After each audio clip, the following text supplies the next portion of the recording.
माझे नाव स्वरूपा नितीन देशमुख. मी इयत्ता 7व्या वर्गामध्ये शिकते. माझ्या शाळेचे नाव दादा भामोदकर कृषी विद्यालय साऊथ. मी वॉटर क्रायसिस म्हणजे जलसंकट या विषयावर प्रोजेक्ट बनवलेला आहे. पाणी हे आपल्या जीवनातील मूलभूत गरज आहे. पाण्याशिवाय आपण जगू शकत नाही. म्हणून पाणी साठवणे गरजेचे असते. मी वॉटर क्रायसिस या विषयावर हा प्रोजेक्ट बनवलेला आहे, म्हणजेच रेन वॉटर हायड्रेशन. माझ्या प्रोजेक्टचे नाव रेन वॉटर हार्वेस्टिंग असे आहे. हे बघा,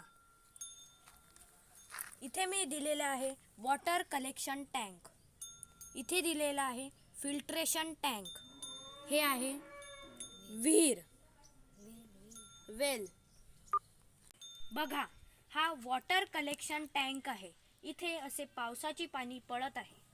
पावसाचे पाणी जसजसे पडते तसतसे इथे या फिल्ट्रेशन टँकमध्ये येते. फिल्ट्रेशन टँकमध्ये आपण का बरं टाकत आहे, कारण हे पाणी फिल्ट्रेशन टँकमध्ये येत आहे. आपण हे फिल्ट्रेशन टँकमध्ये का बरं टाकत आहे, कारण पावसाचे दूषित पाणी असते. पावसाचे दूषित पाणी आपण तसेच पिऊ शकत नाही किंवा वापरू शकत नाही. म्हणून मी इथे फिल्ट्रेशन टँकमध्ये हे पाणी ट्रान्सफर केलेले आहे. फिल्ट्रेशन टँकमधून ते पाणी शुद्ध होऊन वेलमध्ये जात आहे, म्हणजेच विहिरीवर. हे बघा, यामध्ये विहिरीमध्ये पाणी येत आहे. तेही बघू शकतो.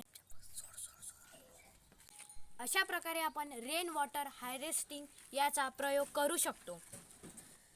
हे बघा, इथे सगळे पाणी साठवल्यामुळे झाड असे फुलतात, झाडांना पाणी मिळते,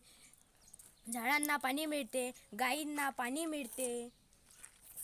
हे आपण पावसाच्या पाण्याचा योग्य वापर करू शकतो. इथे मी माझे बोलणे संपवते. धन्यवाद.